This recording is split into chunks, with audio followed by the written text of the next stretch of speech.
Welcome back to my channel, Famous and Fabulous. You know, I'm so appreciative that they considered me to come and do that. However, Vince Gill is well-known for maintaining decorum, modesty, loyalty, and a great deal of respect in the country music community. However, there is one wound that hasn't been healed by time. Vince Gill's heart was broken by one artist in a way that nobody anticipated. Fans initially believed it to be a betrayal, a dispute, or a bitter falling out behind closed doors. And it wasn't until lately that Vince officially addressed it. This artist was who? What actually took place between them? And why does Vince still feel shaken? Let's solve the enigma of the unbreakable image, the one man Vince Gill couldn't forgive until it was too late. Vince Gill has long been the gentleman of country music. He's never been into drama, whether it's winning 22 Grammys or crying when performing at funeral services. The one who makes other artists shine is him, even if he is the most gifted person present. Vince has built a career out of elegance, from the opulent old Opry stage to the heartfelt funeral remembrances. No backstage altercations, controversies, or untidy headlines. He has always maintained his composure by putting humility before ego. Vince became one of the few legends who didn't have to raise his voice to be heard in a field full of egos and extravagance. Everyone's favorite duet partner was him. When you needed soul, authenticity, and a little heaven on the harmony, you called this man. However, most people were unaware of Vince's loyalty, which was another aspect of him. Vince remained with the people he loved. He pledged his trust for the rest of his life. Fans did more than merely conjecture when cracks appeared because of this. They were concerned. Thus, there was hardly a flicker when fans began to notice a shift. It was startling. There was a slight strain in his voice, a tribute show that seemed to be lacking something. Additionally, a name that was once pronounced warmly vanished from interviews. Vince was injured, and by someone he used to think of as a brother, not just anybody. A surprising friendship. Record labels and public relations did not initiate the relationship. This artist and Vince had a connection long before prizes and camera lights. Kristofferson was already inscribed on the Mount Rushmore of country songwriters back when Vince was still making his mark in Nashville. He was the Rhodes Scholar and rebel poet who abandoned academics to follow storms and melodies. Not only was he well known, because of the weight and rawness of his comments, he was both feared and revered. Chris deviated from the norm as others courted Nashville's industry machine. He lived like a man fleeing from something invisible, penned songs that bled, and spoke about sin, salvation, and everything in between with the conviction of a preacher. He was charismatic and scary to young artists. Therefore, nobody anticipated that they would grow close when their paths met backstage at a songwriter's circle, but they did. Chris wasn't treated like a fan by Vince. He went up to him as a pupil. Showbiz etiquette wasn't the foundation of their relationship. It began with frank discussions about love, regret, God, and sadness during whiskey-drinking evenings.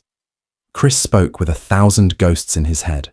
Like a guy who understood what it meant to lose quietly, Vince listened.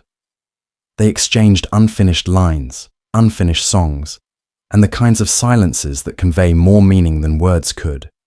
Vince was more than simply a pretty vocalist to Chris. He perceived a calm sincerity and depth in him. He took him in as a result. Vince showed him respect in return. But in the end, Vince would be destroyed by the very guy who had inspired him. A change occurred. Fans observed Vince gradually removing himself from Chris's legacy as the years passed. No collaborations, no name drops. Additionally, Vince either avoided the stage or mumbled incoherently during tribute events. It didn't all occur at once. It resembled a gradual fading. People initially blamed schedule issues for it. Vince might have simply wanted to give other voices an opportunity. However, the pattern grew unavoidable over time. It was more than just his silence. Everything else he said was in such manner. His tone was restrained when specific subjects were discussed, a courteous detour whenever the illegal movement was brought up. When Chris's name was brought up, there was an abrupt change in tone. Vince was conspicuously absent from the Country Music Hall of Fame annual ceremony honoring Chris. Vince said nothing in response to internet condolences from old friends. In interviews, when questioned about his early influences, he would mention Rodney Crowell or Merle Haggard. However, Chris never showed up. Supporters conjectured. Reporters conjectured. What had not gone right? Some attributed it to variations in creativity. Others cited differences in ideology.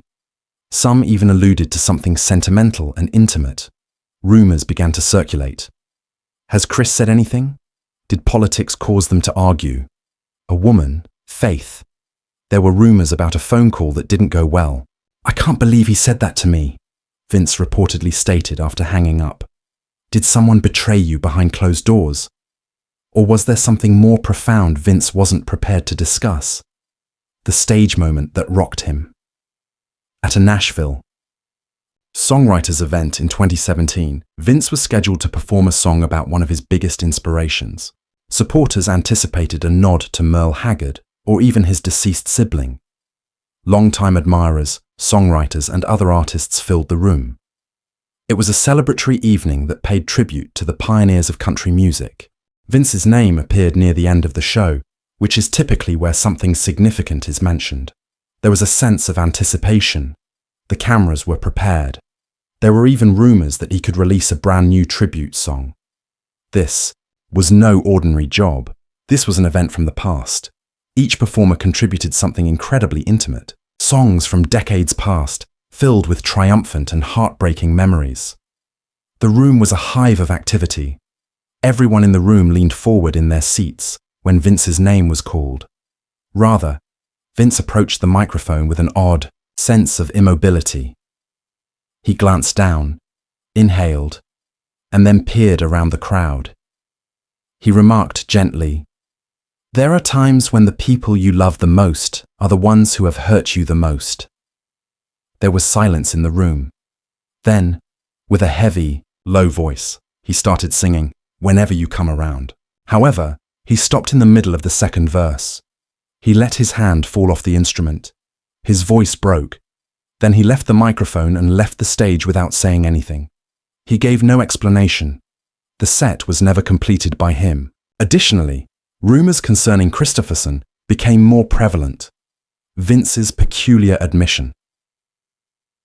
A few months later, Vince was questioned about songwriting mentors during a radio appearance. It was intended to be a light-hearted, nostalgic, and informal piece. Vince was asked to share experiences as the host rattled off names, and he was polite as usual. He was complimentary of Guy Clark's wit. He thought of Rodney Crowell's keen mind and kind heart. He even brought up Emmylou Harris and Jackson Browne. Every name offered a tale or a smile. Vince chuckled and related stories about spending long nights on the road and writing in smoky motel rooms. He had the weight of a man who had lived every word he had ever sung in his voice, which was always cool and collected. However, as the list went on, something seemed strange. One name was absent. In earlier interviews, Vince would bring up this name without hesitation. Kristofferson, Chris. Sensing the omission, the host leaned close and nudged. "How about Chris? I'm sure he had a significant influence on you." Vince merely looked down for a while. It was heavy in the room. Listeners noticed that the silence lasted for only a little while.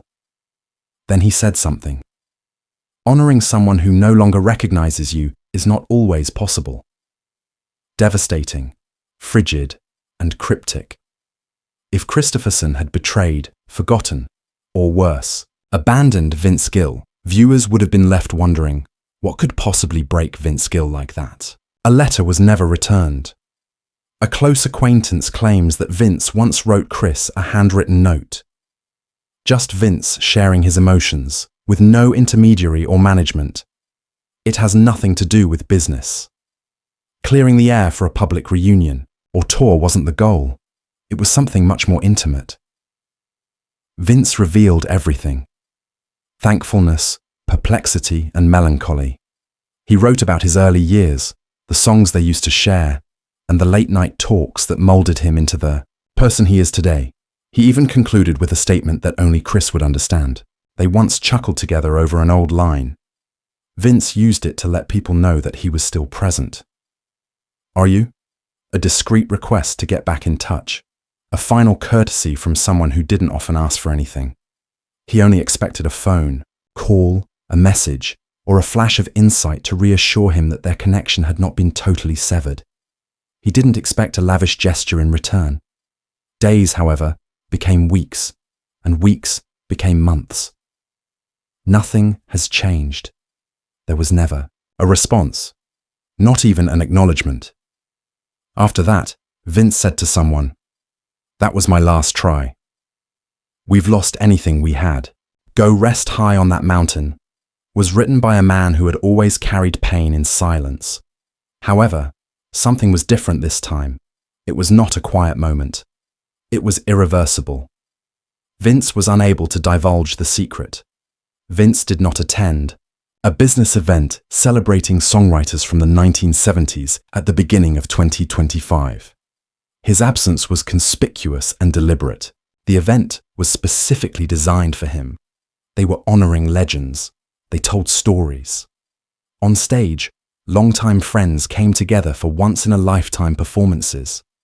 Fans were anticipating a spectacular tribute from Vince, whose name had been in the original program. Chris Kristofferson, who had long been suspected of being in deteriorating health, might even receive something. Just hours before the show started, Vince abruptly left, shocking the organizers. Just a silent exit from the roster without a press notice or a kind apology. It was believed by some to be a scheduling conflict. Others had very serious suspicions. Insiders in the industry murmured, "Has the rift deepened?" However, Vince returned a few days later in a silent chapel outside of Franklin, Tennessee. A small church group came together for a midweek acoustic night without a large stage or lights. Just Vince, a stool, and an ancient guitar that was obviously worn out were present. There was no fanfare or official set list. Vince, clearly scared, walked alone onto the stage. He gripped his guitar as if it were his sole source of support. He sang a brand new tune, an eerie, incomplete ballad. He looked at the crowd after the last note and said a single word. "Chris."